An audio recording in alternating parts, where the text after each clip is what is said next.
Hello everyone. Before we begin, like the video, subscribe to the channel, and tell me, where are you listening from? And what time is it for you? Now, let me tell you a story. My name's Carter Vance. I've worked for the U.S. Forest Service for going on 14 years now. Most of that time I've been stationed in the San Juan Mountains of southwestern Colorado. If you're not familiar, it's some of the most stunning wilderness in the lower 48 jagged peaks, narrow switchbacks, and old mining roads that crumble if you even look at them wrong. It's beautiful country, but unforgiving, especially once you leave the marked trails. This story took place in the early fall of 2021. I'd just transferred to a small ranger outpost near Silverton, Colorado. It's an old mining town turned seasonal tourist destination. Off-season, it's quiet, too quiet. That's why I liked it. The first few weeks were uneventful. Standard patrols, weather monitoring, a handful of lost hikers who didn't understand that intermediate still means elevation gain. Nothing I hadn't handled before. But then I got a call from dispatch about a lone backcountry permit holder who hadn't checked in. His name was Micah Abrams, early 30s, experience with high-altitude hiking. According to the permit, he'd planned to do a solo loop through the Ice Lakes Basin and then cut across some old mining trails east of there. He should have been back 2 days ago.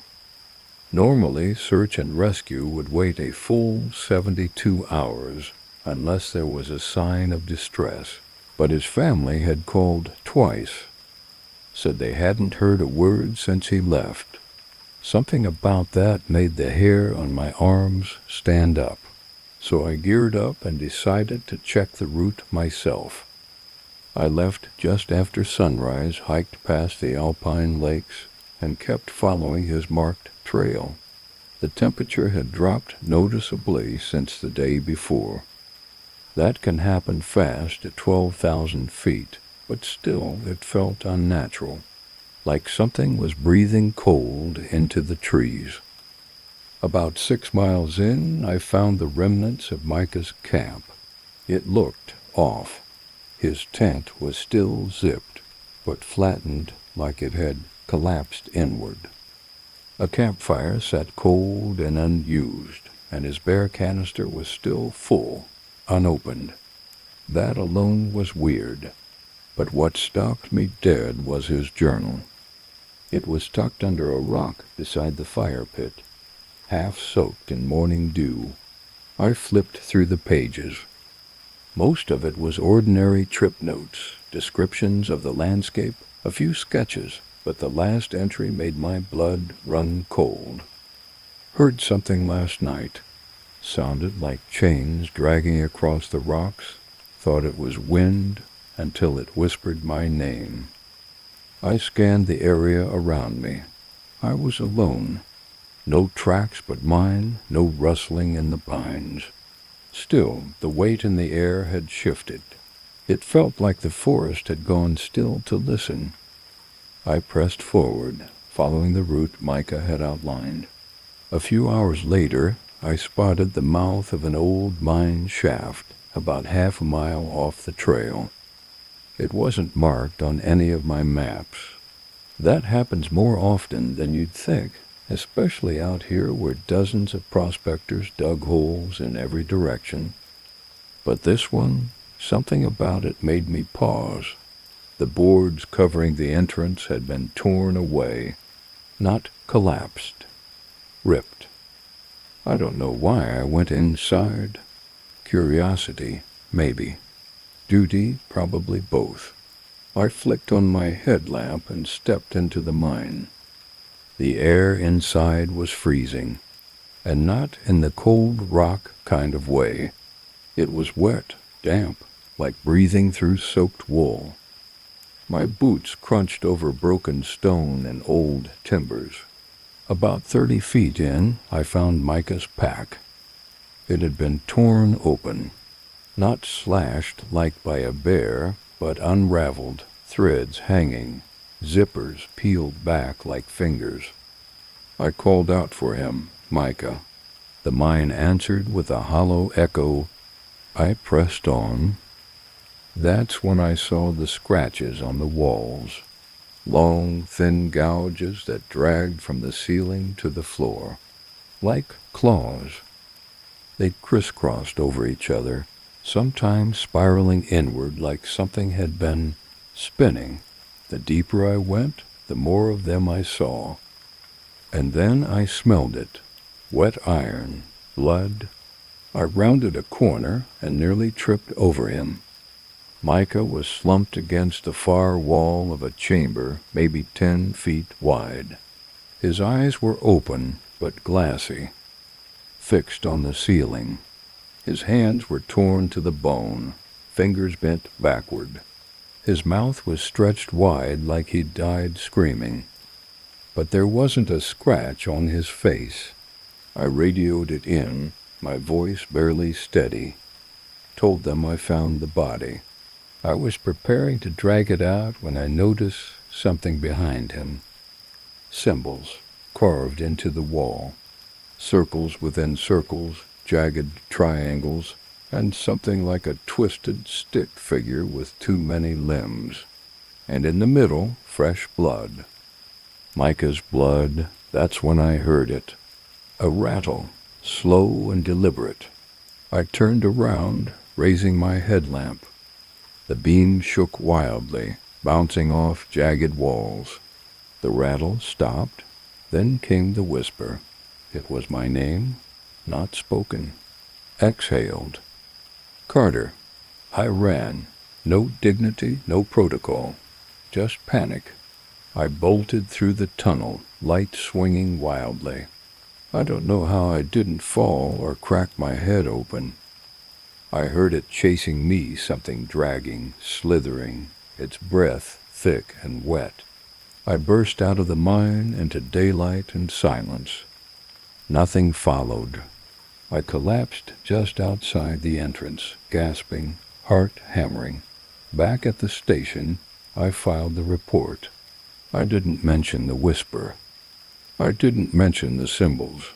Just logged the facts. Found Micah, deceased from exposure and trauma.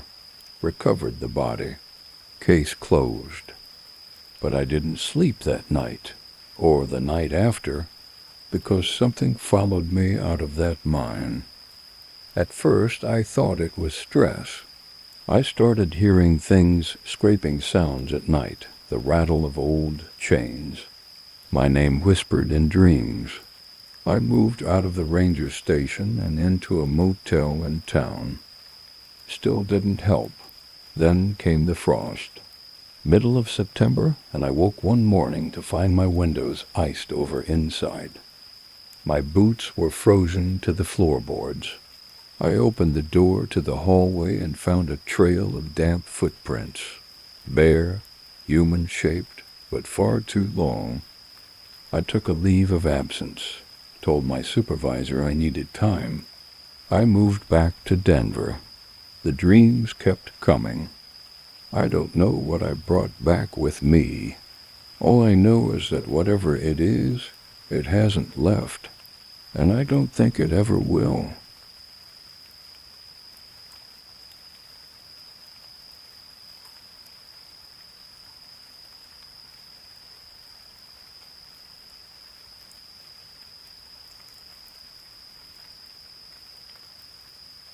You ever spend a night in the Okefenokee?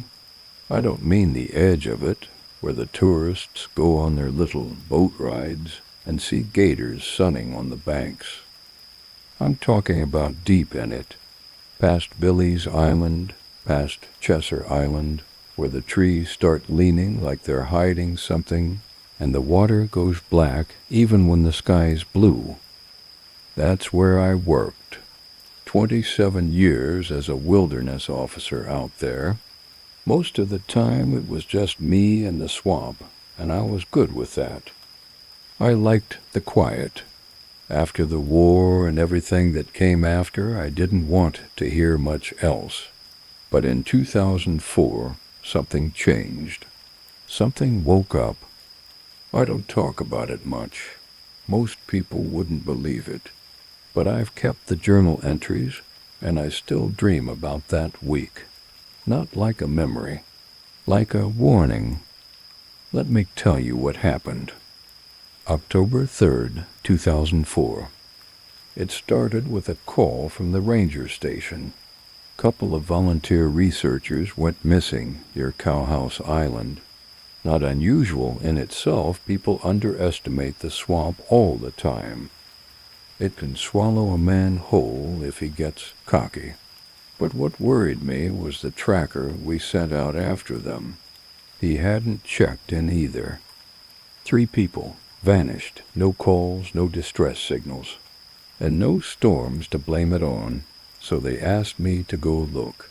Said I knew the area better than anyone. They were right.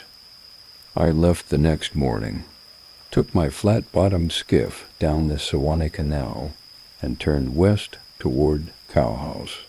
It was quiet. Still, even the birds were keeping their mouths shut. That always means something out there. I got to the island by late afternoon. Found their camp 2 empty, 2 tents, both zipped. Fire half burned down, food still in the pan. And the tracker's gear was there too, his sat phone untouched. The hairs on my arms stood up the moment I saw that. I called in the scene, marked a location, and decided to spend the night. Figured maybe they went hiking inland and got turned around. Happens, but I wanted to be there if they wandered back in the dark. October 4th. They didn't. Instead, I woke up just past 2 a.m. to the sound of someone wading through the water. I stayed quiet, listening. Thought maybe one of the missing had found their way back. But the splashing stopped about 20 yards from camp, and then I saw a light. At first, I thought it was a flashlight, just a pale white glow floating between the trees, but it moved too smoothly. No bobbing, no flickering. I called out, "Hello, you injured?" The light didn't respond. I grabbed my rifle and flashlight and followed it. I know. Don't follow lights in the swamp. I was raised on those warnings too, but this felt different, like it wanted me to follow. Not malicious, just needy. The light led me maybe half a mile in. Then it stopped right over a patch of open water. That's when I saw what was underneath it. A body. Face up, eyes wide, mouth still open, like he'd died screaming. One of the researchers. I didn't recognize him at first. The skin was bloated, pale, like he'd been under a week. But he'd only been missing 2 days. I turned to get back to camp, and that's when I realized. I couldn't see my light anymore. I spun around. Nothing but black trees, moss, and the quiet sound of bubbles rising in the water behind me. Something was down there, moving. I ran. I didn't stop until I saw the dim orange glow of my campfire again. And even then I didn't sleep. October 5th. Next morning I went back with rope and tarp to recover the body. It was gone, no drag marks, no bloating debris. Just empty water, like it had never been there. I marked the spot, left a buoy, and called it in again. HQ told me to hold my position. Help was on the way. But I knew that could take hours. So I did something stupid. I went deeper. I followed the direction the light had led me from. Kept checking my compass every few minutes. It worked fine until it didn't. About 6 miles in, it spun like a broken clock. That's when I found the second body. It was the tracker. He was lashed to a tree with reeds. Hands bound, mouth stuffed with moss, eyes gouged out, chest torn open. No animal did that, and it damn sure wasn't human. I threw up, dropped to my knees, and emptied everything I'd eaten that morning. Then I heard it. The light.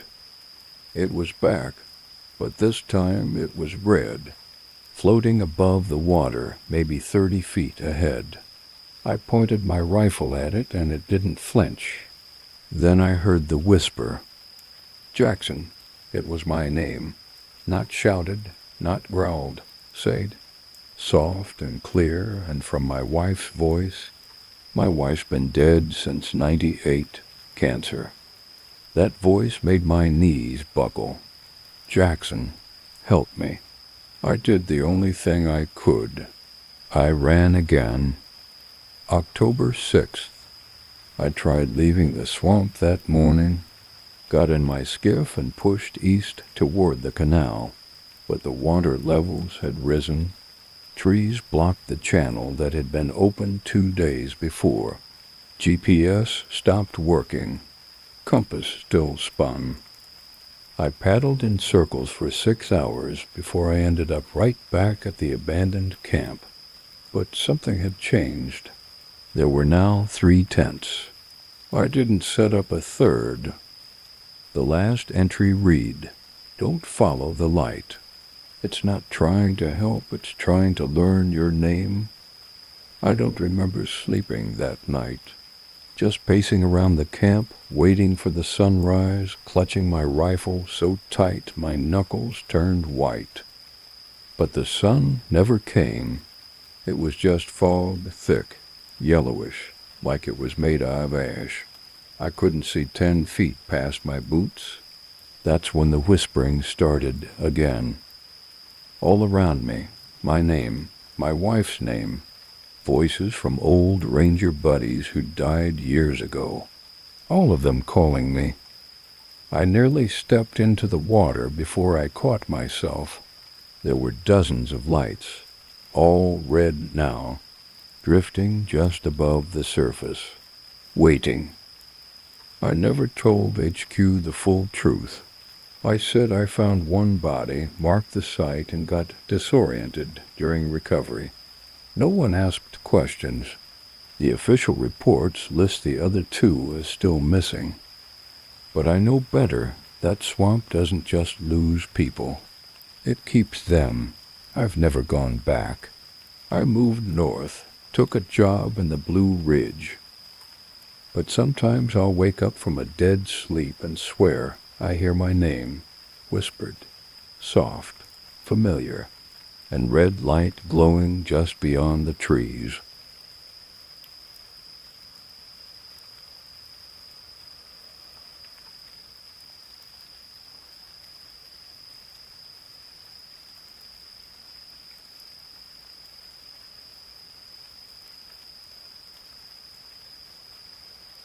My name is Cole Granger, and I've been a park ranger for over a decade.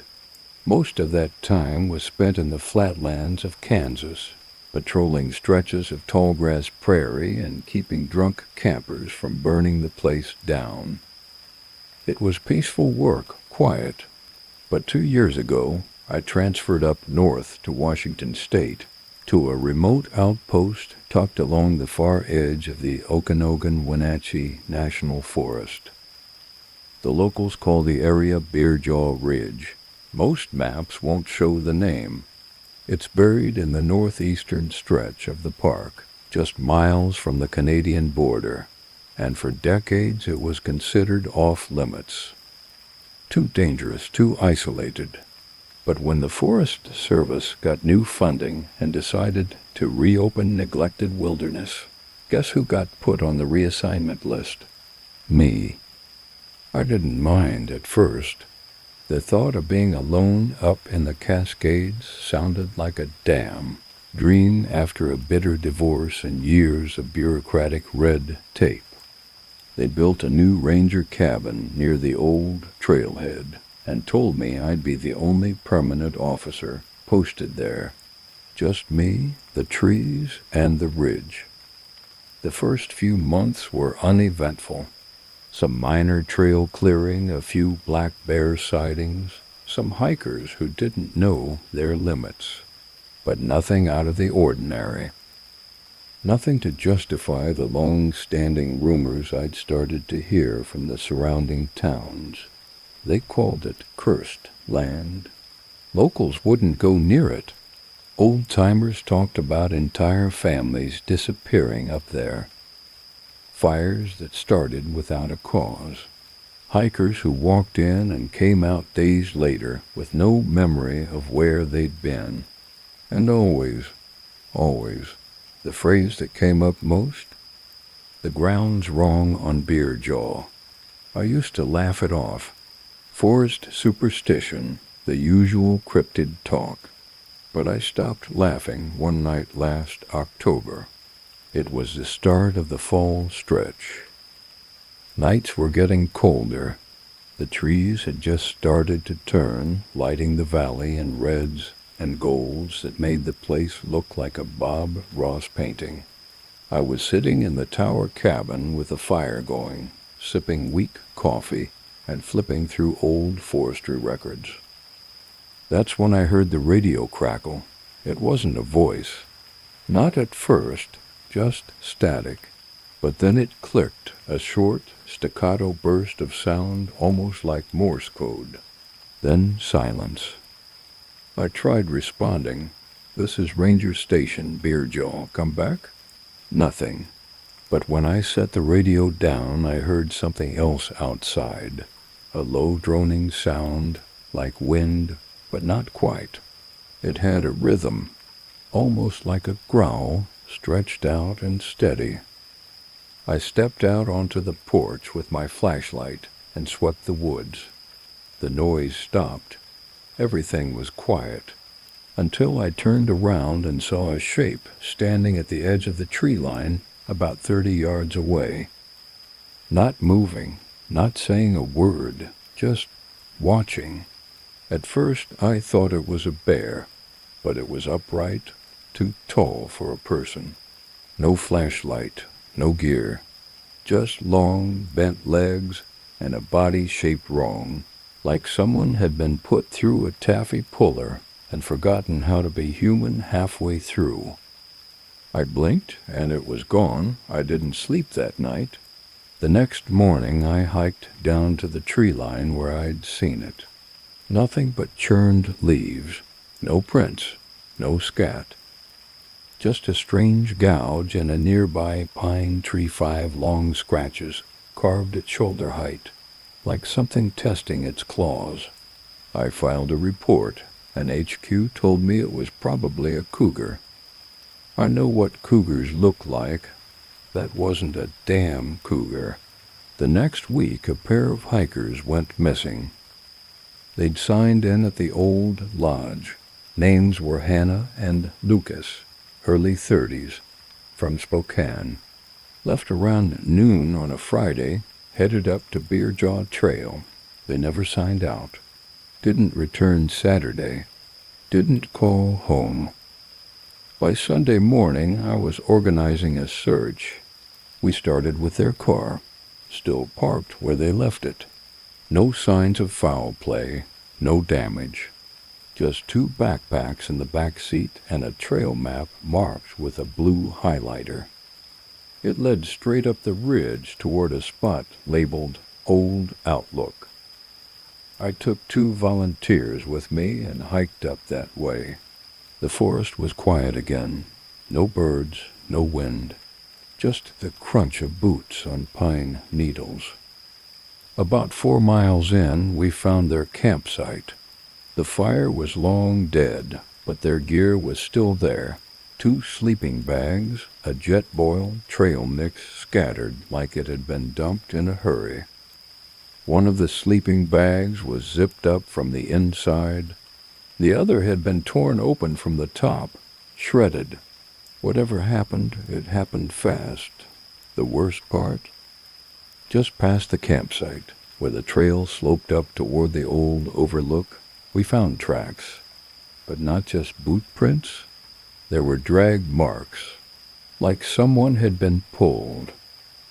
And alongside the marks, something else, bare feet. No, not bare, hooved, but the prints weren't uniform. They shifted in depth and shape, some too wide, some too narrow. Almost like something was imitating prints without quite getting them right. I told the volunteers to head back and radio HQ. I followed the tracks up to the overlook. I shouldn't have gone alone.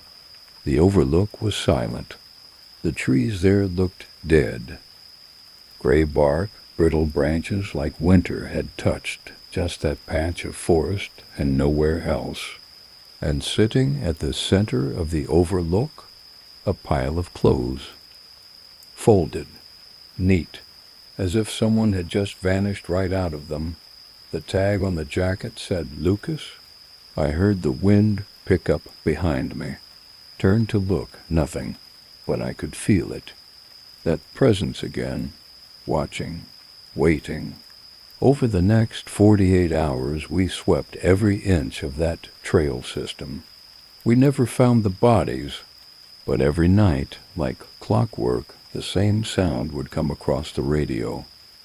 Static, click, click, whisper. One night, I swear, I heard my own voice coming back through the line, repeating a phrase I hadn't said in years. I shouldn't have left her. It was what I'd said when my wife died. That broke me, because no one else knew. Whatever it was out there, it didn't just mimic prints. It mimicked grief. It mimicked memory. The final straw came 3 days later. Another hiker, a young kid named Travis, came running into the station barefoot, shaking like a leaf. Blood on his shirt. Eyes wide with terror. I got him into a chair, gave him water, tried to calm him down. He wouldn't stop whispering. It followed me. It followed me out. When I asked what he meant, he just said one thing over and over. It wore my dad's voice. That night I locked every window and door, packed my gear, called HQ, and filed for emergency leave.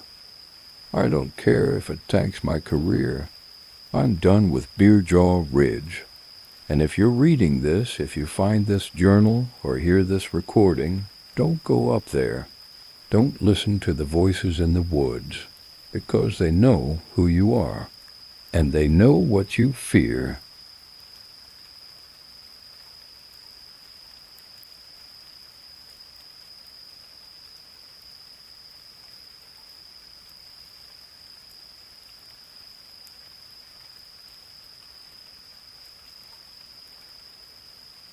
My name is Riley Maddox.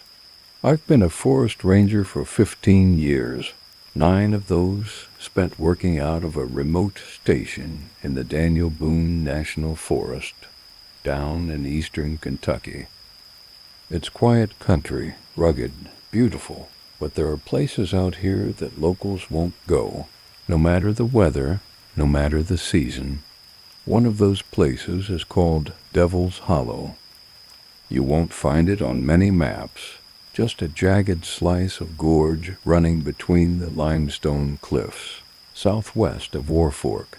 It's a shadowed place where the sun barely reaches the ground and the mist never quite burns off. Most hikers walk around it. Locals say the animals don't go there, and the ones that do don't come back. I never used to believe in that kind of talk. Superstition, folklore. I respected it, but I didn't buy into it. Not until I got a call 2 months ago from dispatch. A couple had gone missing while camping near the hollow.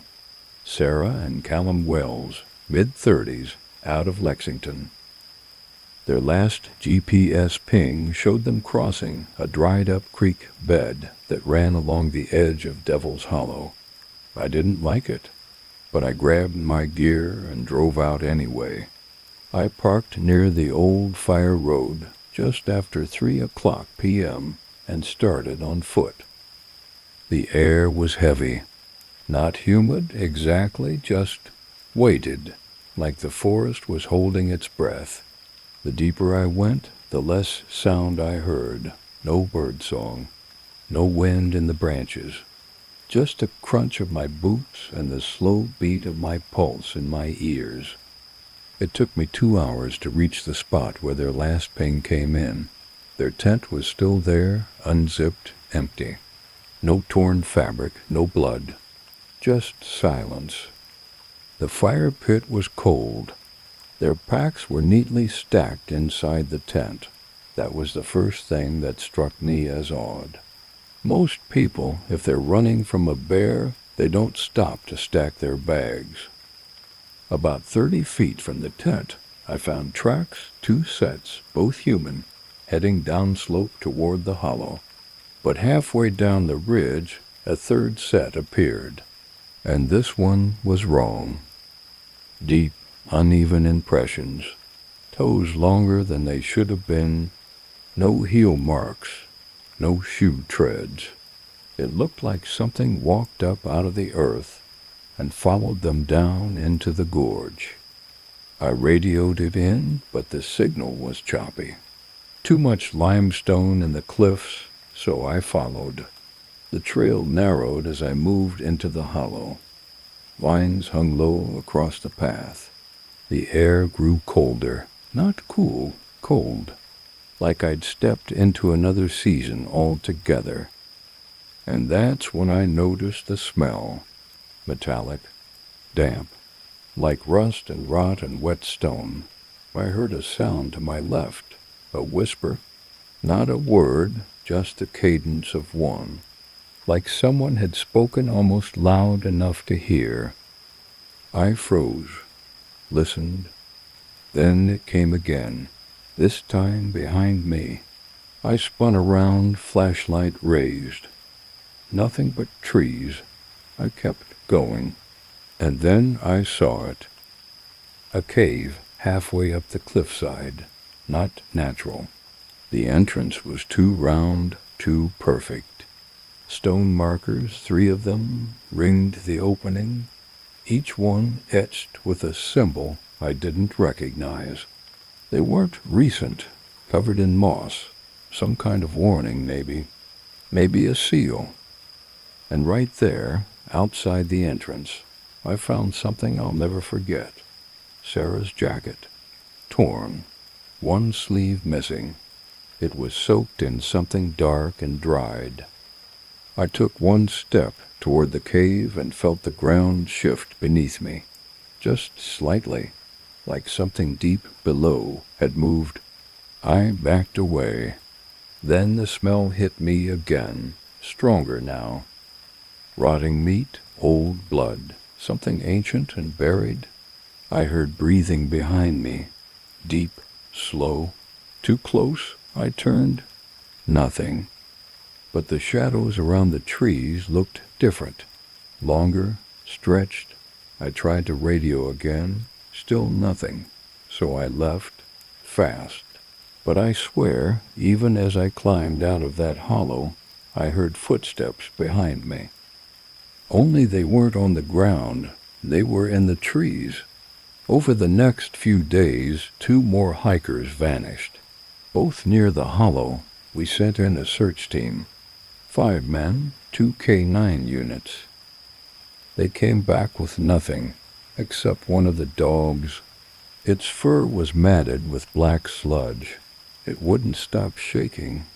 When the vet looked at it, she found deep gouges under its skin, like something had dug into it with claws. But no wounds, no blood, just trauma. That night, the dog stopped barking. It started howling, low, long, like it was mourning something. 2 days later, it died. I started digging old reports, newspaper clippings, folk tales, anything I could find. There were stories centuries old, about that hollow. The Sean E. called it the throat of the mountain, a place where the dead could speak and the living should never listen. Early settlers wrote about strange lights drifting through the trees, shadows with teeth, people hearing voices that sounded like loved ones long gone. One account from 1911 said a man found his brother's body there, standing upright, eyes wide, lungs full of water, even though there hadn't been rain in weeks. They said the hollow was cursed, but I don't think it's that simple. I think something lives down there, and I think it's waking up. Last week I went back. Don't ask me why. I waited until just after dusk and hiked back down, past the ridge, through the trees. No flashlight, just the moon and the sound of my own breath. When I reached the hollow again, it was colder than before. The mist hung low over the ground like smoke. The cave was still there, the same 3 stones watching it like sentinels. And that's when I saw her. Sarah, standing in the trees just beyond the cave entrance, pale, barefoot, her shirt torn. She wasn't moving, just watching me. I called her name. She didn't answer. I stepped closer, her head tilted to the side like she was listening. Then she smiled, but it wasn't right. There was too much teeth. I blinked, and she was gone. Just vanished. No sound, no sign. Only the whisper remained. Right next to my ear, "You came back." I ran, didn't stop until I saw the lights of the station cutting through the trees. Since then, I haven't gone back. But every night, just as I'm about to fall asleep, I hear the same sound in the trees behind my cabin. Click, click, click. Then the whisper, "You came back." And I know it's only a matter of time, because things like that, they don't just stay in the hollow. They follow you home.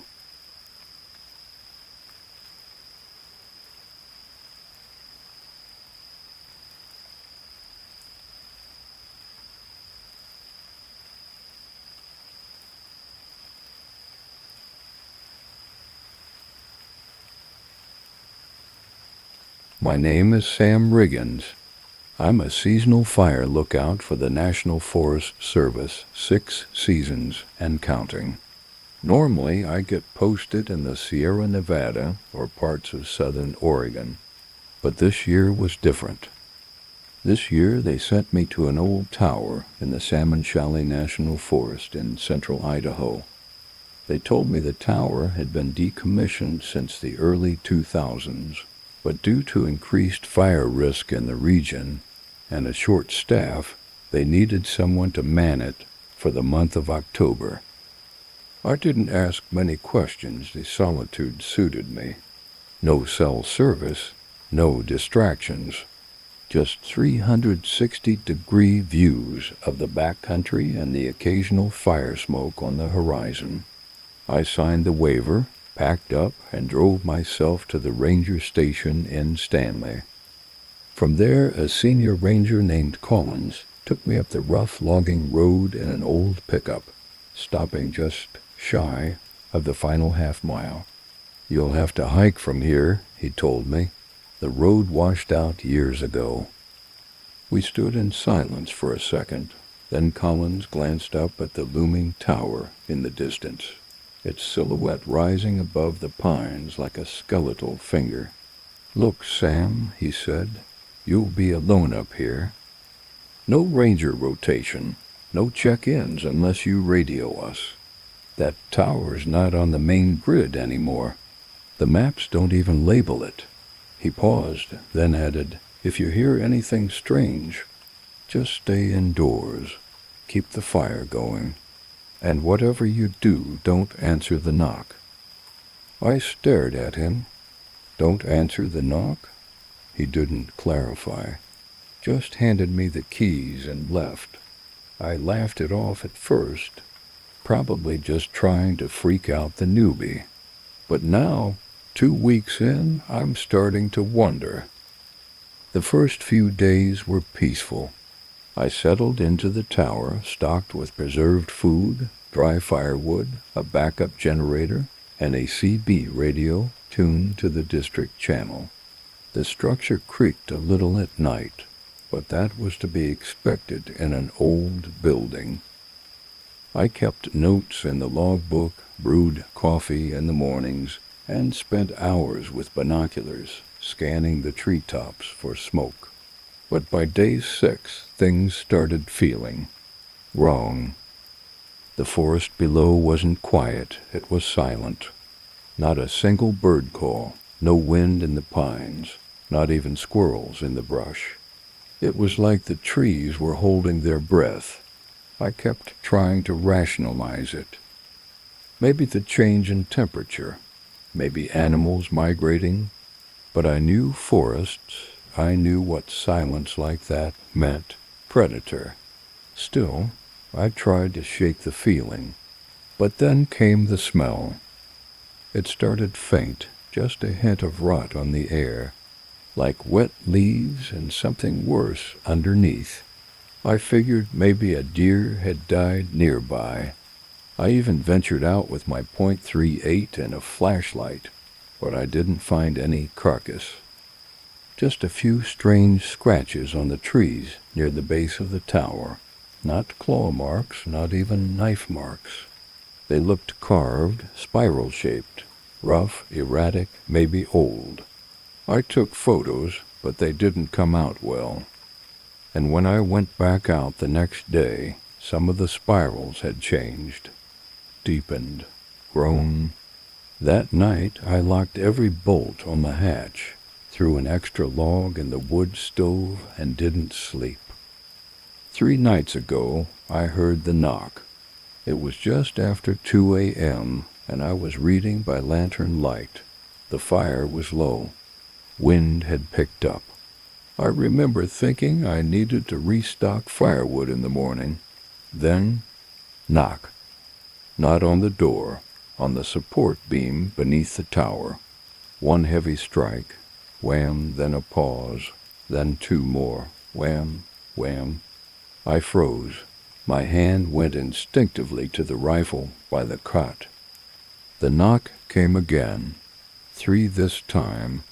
I moved to the trapdoor leading down the ladder, careful not to step too close. There was no one in sight, just a moonlit forest swaying slightly in the wind. Then I heard it, a whisper, faint, garbled. Sam. It wasn't possible. No one knew I was here besides the rangers. The radio hadn't picked up a single call in days. Then the knock came again. Knock, knock, knock. I stayed frozen for the next hour, rifle on my lap, heart pounding in my ears. It didn't come back that night, but I didn't sleep either. The next day I hiked out further, hoping to find tracks, a campsite, something. Instead, I found more carvings, deeper this time, spreading to multiple trees, forming a strange radial pattern around the base of the hill the tower stood on. At the center was a large tree with a hollow trunk, and inside the hollow I found bones, small bones, maybe raccoon, maybe something else, arranged in a spiral. And under the bones, something shiny, an old park ranger badge. It was corroded, nearly unreadable, but the name etched into it, Collins, the same Collins who had dropped me off. When I got back to the tower, I radioed the ranger station. No answer. I kept calling for hours. Finally, at dusk, I heard static crackle through the speaker, then the faint sound of a voice. But it wasn't English. It sounded like chanting, words spoken in reverse. My blood ran cold. I shut the radio off.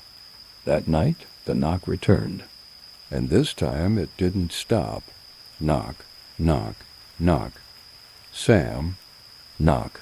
I turned off every light, sat in the corner of the tower with the rifle aimed at the hatch. I could hear something climbing slow, dragging movement on the ladder below. Nails scraping wood, heavy breathing, then silence, then tap, tap, tap. On the window behind me, I didn't look. I didn't move. I just stayed frozen until the sun came up. Yesterday, I tried to hike out. I made it 5 miles before I found the same tree I'd passed hours before, the hollow one. It was impossible. I hadn't looped back. I was moving in a straight line. But somehow the forest had turned me around. I tried again. Different direction. Same result. Always back to that hollow tree. The smell of rot stronger every time. There's something in the woods, and it's not just watching. It's waiting. Tonight is worse. The knocking hasn't stopped in hours. And now it's not just from below. It's on every wall, every window. They're circling the tower. I see them now, shapes in the trees, just beyond the reach of the lantern light.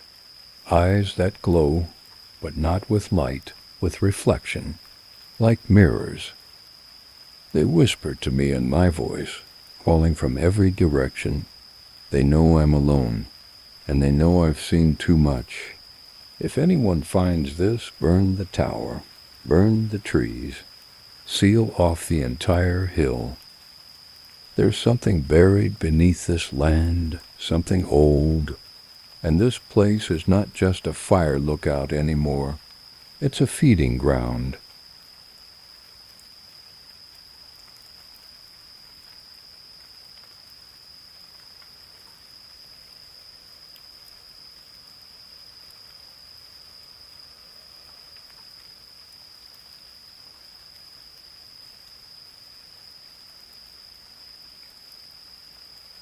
They told us not to chart the deeper tunnels beneath Black Hollow. That's the first thing I remember now when I think back. It wasn't an official order, not something in writing. But anyone who worked long enough at Mammoth Cave knew the unwritten rules. Stay out of Black Hollow's southern shaft. Not because it was structurally unsound, though it was, but because of the stories. The first time I ignored that rule, it was out of stubborn curiosity. The second time, it was desperation. And the third time was because it called me back. It started 3 weeks ago when a solo spelunker named Laura Brenner failed to check in. She'd registered at the visitor center, left a route plan, and never returned. Her gear was top tier. Experienced. Her route ended near the southern shaft. Of course it did. We organized a search party immediately. I was team lead. It was supposed to be a routine sweep. Check the planned path, follow the route, call it off if we didn't find any signs after 12 hours. But 12 hours turned into 18, then 24. On the second day, I found her helmet. It was lying at the mouth of a narrow fissure off the main corridor, a jagged crack that hadn't existed last season. Or maybe it had. The helmet still had her headlamp on, still glowing. We marked the site, filed our report, and shut down the corridor. But I couldn't stop thinking about that fissure. About the way my flashlight didn't reflect off the walls inside like it should have. About how the rock around the opening wasn't limestone. It was darker, veined, like it had bled once. A week later, a new ranger named Calvin started seeing things near Black Hollow. He said he saw lights, pale greenish-white flashes, in the corners of the cave. Said he heard voices when he was doing solo surveys, Thought it was echoes at first, until one of them said his name. They came again the next night, closer. He quit 2 days after that, didn't pack, just walked off the job. That was when I started dreaming again. It's hard to explain, but if you've worked long enough underground, you start to feel the difference between a dream and a memory. The dreams I had weren't mine. They belonged to someone or something that had never left the cave. I'd wake up gasping for air, soaked in sweat, with dirt under my nails and stone dust on my palms. One night I woke with a taste of copper in my mouth and the word down written on my wrist in what looked like rust. I went back. I brought 2 people with me. Allison Turner, young, fearless, and most importantly, she'd seen strange things before. And James Kincaid, former miner, now contracted cave mapper. The man had nerves of iron and equipment better than anything the Park Service could afford. We entered through the southern shaft at 3:47 a.m. I don't know why I insisted on that hour. It just felt right, like the cave wanted it that way. Allison carried audio equipment. James ran a live LiDAR scan as we moved. I led with map and memory. The air was wrong almost immediately. The deeper we went, the more it thickened.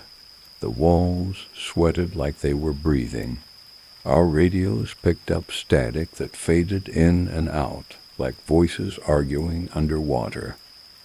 Then came the scratches. The LiDAR scanner lit up with irregular vertical lines, deep claw marks, maybe, or some kind of erosion. But they weren't there last season, and the deeper we got, the fresher they looked. At 5:12 a.m., we found Laura's boot wedged between 2 stones. It had blood on the inside. No body, no drag marks. Just the boot and the wet, slick sound of water dripping from somewhere it shouldn't be. Allison looked pale. I think it's watching us. James laughed nervously. Who? She didn't answer. We reached the fissure at 5:40. It had widened since the last time I saw it. Wide enough to crawl through now. Wide enough to swallow us whole. Allison hesitated, then slid inside with the recorder running. James followed, then me. The stone around the fissure wasn't just different in color, it was smooth, like it had been polished by something with hands. The chamber we entered was wrong. It was bigger than it should have been, the kind of size that doesn't make sense underground. The floor was wet, but the ceiling was dry. The air was freezing, but I was sweating. All around us, embedded in the walls, were things I don't want to call bones. They weren't fossilized. Some of them still had meat on them. Allison's recorder started picking up voices again. But they weren't speaking English. One of them was humming. That's when we saw the altar. At least it looked like one. A raised platform made of piled stone, covered in symbols that pulsed faintly with bioluminescence. James scanned it, and the screen on his LiDAR blacked out instantly. He started mumbling to himself, something about needing to go deeper. Allison, I said, backtrack now. But Allison didn't respond. She was staring at the altar with wide eyes, tears on her cheeks. I heard her, she whispered. Lavra, she's in the walls. I pulled her back, literally. James didn't move. The altar flared once, green-blue light like a heartbeat, and then went dark. James looked up, smiled. They're not dead, he said softly, just waiting. Then he walked behind the altar and disappeared. No scream, no sound. just gone. Allison and I ran. The tunnel back wasn't the same as before. It had changed, shifted.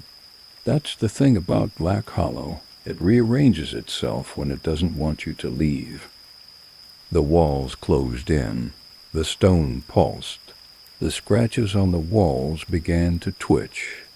I swear to you, they twitched like the rock itself was cracking open to let something out. We ran anyway. We screamed. At one point I dropped my flashlight. The cave didn't go dark. It glowed like something beneath the floor had opened its eyes. We made it back to the main corridor at 6:33 a.m. The moment we crossed that threshold, the air snapped back to normal. My compass started working again. My flashlight dimmed. We collapsed on the cold stone floor in silence.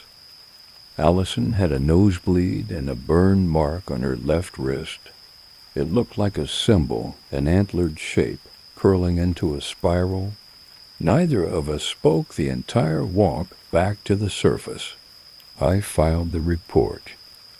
The official cause of James Kincaid's disappearance is lost during unauthorized exploration. Laura Brenner's remains were never found. The southern shaft of Black Hollow has since been sealed with reinforced steel and concrete.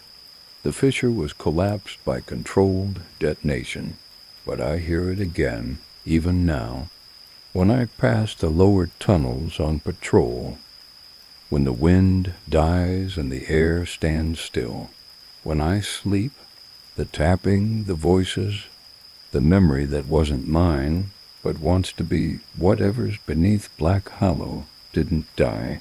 It remembers, and it's hungry.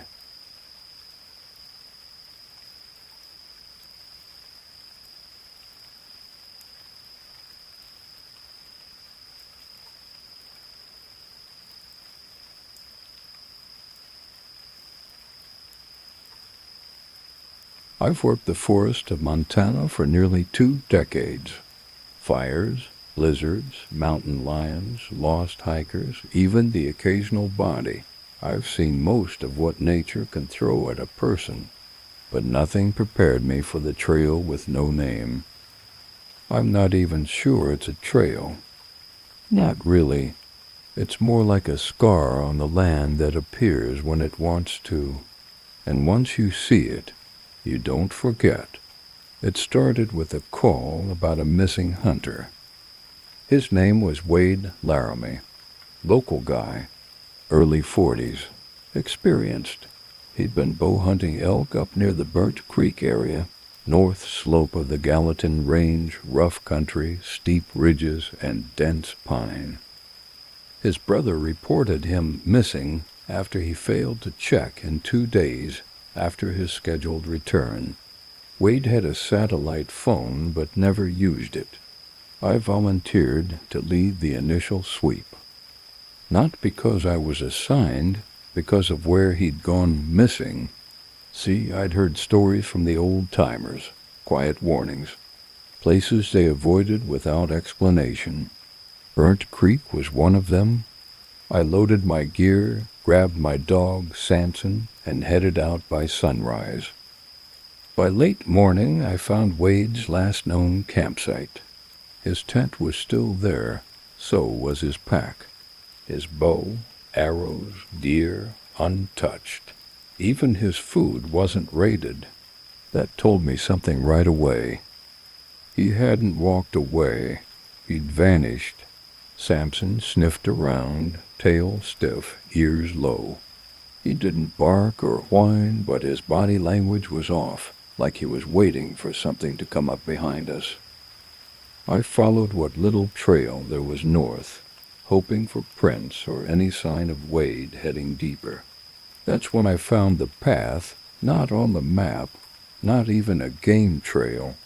It looked wrong, like someone had taken a massive hot knife to the forest floor, carving a narrow, perfect line through pine and stone. It ran straight through the trees, not winding like normal trails, but cutting in a direct, unnatural path toward the base of Mount Blacktail. I stared at it too long. It made my stomach twist. Samson wouldn't step on it, just stood there, tail between his legs. I should have turned back right then, but I didn't. The deeper I followed the path, the quieter the forest became. No birds, no wind, even the bugs stopped. The only sound was the crunch of my boots and the soft jingle of Samson's collar. It wasn't just the quiet that got to me, it was the stillness. The trees looked older here, denser, but there was no sign of rot or decay, no deadfall. It was like this part of the forest wasn't subject to time. I kept going. Eventually, I found something that made my blood run cold. A piece of Wade's flannel shirt caught on a branch. I called his name. Nothing, just silence, until Samson growled, low, steady, staring ahead into the trees like he saw something I couldn't. I raised my flashlight and swept it through the timber, and saw movement. Not an animal, not a man. It was tall, pale, and wrong.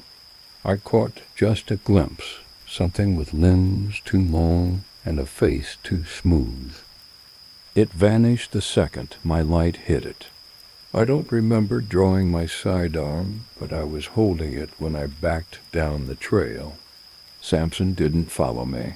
He ran full sprint, tail tucked.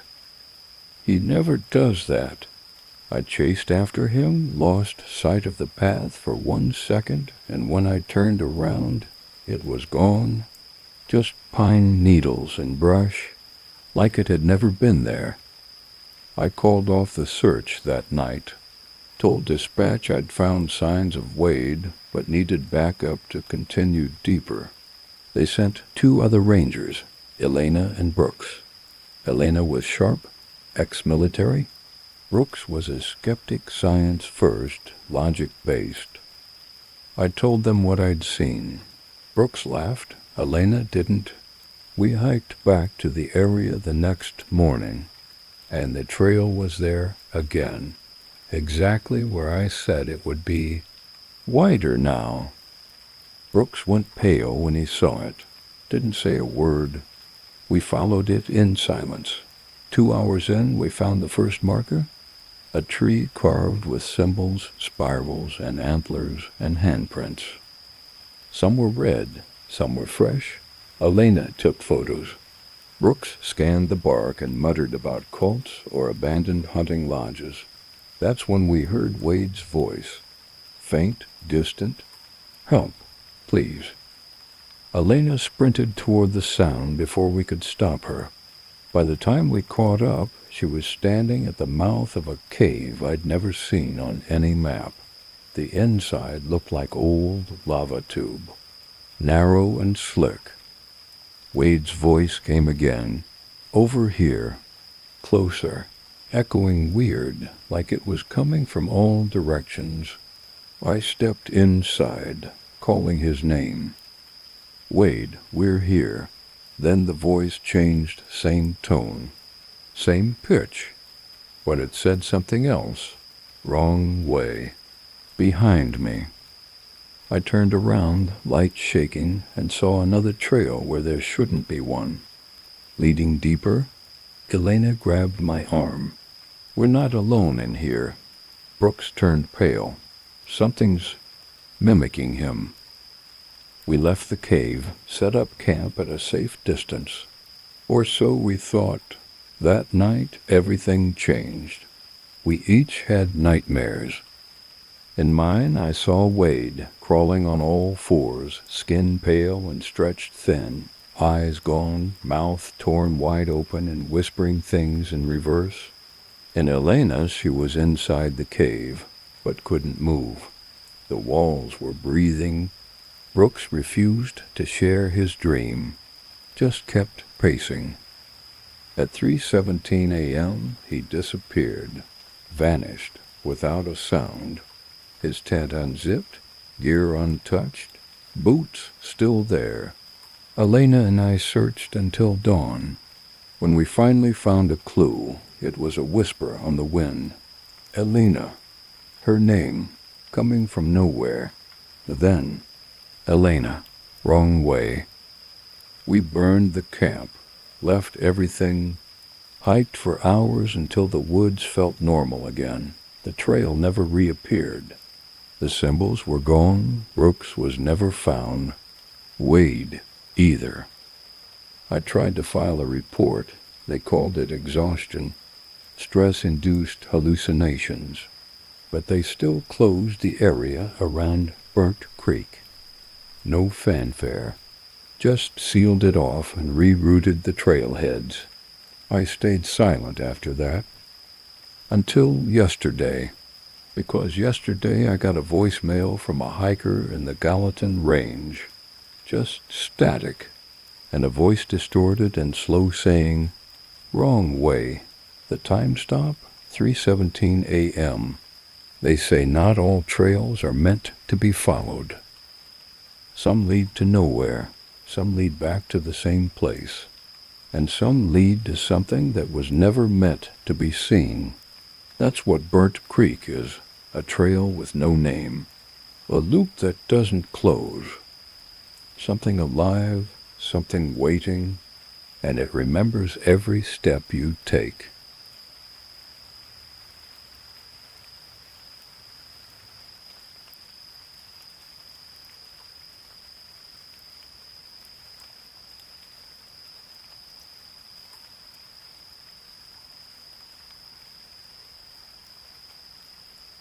My name is Evelyn Ross, and I've worked as a wilderness ranger along the north shore of Lake Superior for the past 12 years.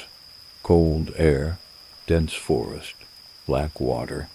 I've grown used to the silence of this place, but nothing prepares you for when that silence starts to speak back. I was stationed out near Cascade River this fall, monitoring trail erosion and closing up campsites for the season. Just me and a small radio tower perched high above the lake. The others had gone home weeks ago. I liked it that way. After losing my brother Isaac last winter, lost, not dead, there's a difference. I wasn't ready to be around people again. He disappeared in the Boundary Waters. Solo paddling trip. No distress call, no wrecked canoe, just gone. I told him not to go in October. But he loved the silence of late fall, the way fog clung to the water like memory. I hadn't been able to shake the feeling that something had taken him. Not drowned, not lost, taken. I'd been logging trail closures near a seldom-used access point north of Temperance River, an area the locals call Hollow Bay. The name fits. Trees grow strange there, bent at odd angles like they're shrinking away from the shoreline. The water always looks black, no matter the light. Locals say the bedrock is unstable, that sinkholes form beneath the surface, but that doesn't explain the other stories. Fishermen hear voices. Dogs refuse to drink from it. Kids used to dare each other to swim there until one didn't come back. That morning I found a canoe washed up at the edge of the bay, yellow fiberglass, cracked and half submerged in reeds. No ID tag, no gear, just a paddle lying neatly across the seats. I radioed it in, but reception was spotty that far north. I marked the GPS and decided to drag it onto shore when I returned the next day with a team. But that night, I had a dream. I was floating above the lake, the water beneath me, as still as obsidian glass. Below the surface, I could see pale forms moving slow and sinuous, like people drifting without breath. One of them looked up. It had no eyes, just smooth skin where they should have been, and its mouth opened too wide, showing rows of stone-like teeth. I woke up gasping, my body slick with sweat, the faint smell of wet earth still clinging to my clothes.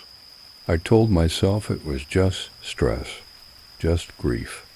The next day I hiked back to the bay. The canoe was gone. Instead, I found footprints, bare feet, small like a child's, but the toes were too long, the arches wrong. They trailed from the edge of the water into the woods and vanished about 20 yards in. The soil was disturbed. Something had dragged itself up and left again. I didn't radio this in, not yet. Instead, I went back to camp and dug out an old field journal I kept from my early days. Inside it were notes from a conversation I'd had with an Oshibui elder named Marie Ashka years ago. She'd warned me about the Bay of Waiting Teeth, her words. She said there were spirits beneath Lake Superior, ones that lived deeper than fish, deeper than bedrock. Ones that watched, and once every few decades they sent something up to look around, not to hunt, to replace. That night the wind shifted. It came from the lake, not the land, carrying with it a sound I can only describe as breathing. I couldn't sleep, so I hiked back to Hollow Bay, flashlight in hand. Just before the shoreline, I spotted something sticking out of the sand, fabric. I dug gently and uncovered what looked like a child's life vest. The name Connor was written inside in faded Sharpie. There hadn't been a missing child report in the last 5 years. I turned to head back when I heard the splash. Something had broken the surface of the lake. Not violently, but deliberately.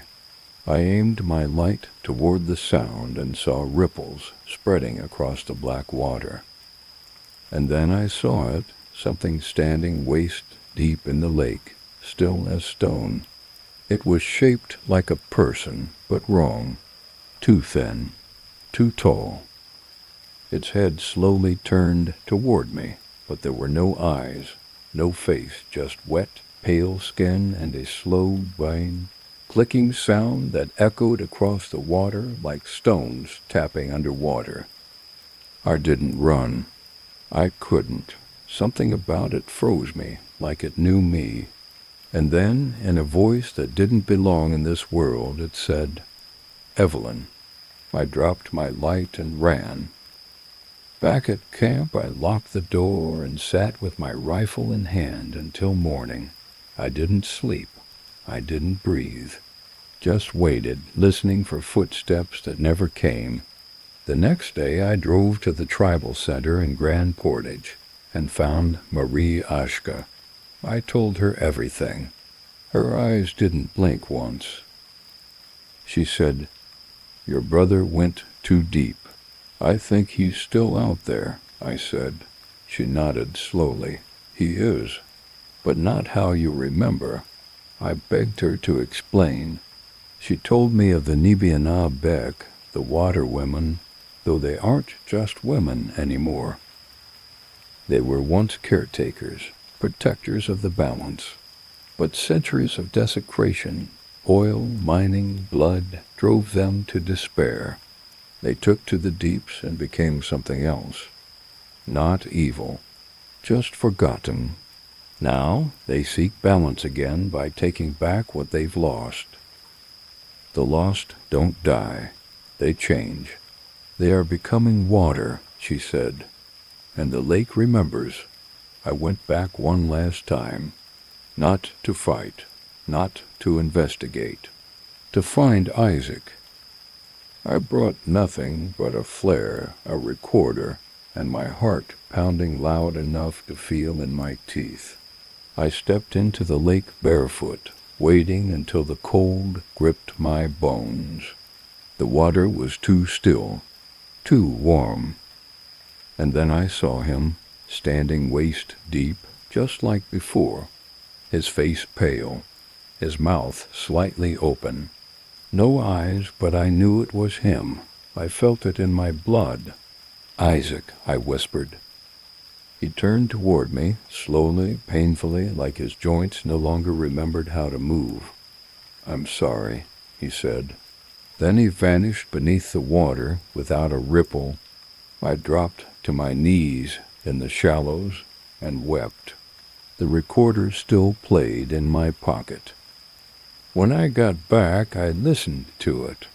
There was only one sound, soft, rhythmic clicking, and after 20 seconds, a whisper. It said, "She will need more." I transferred out a month later.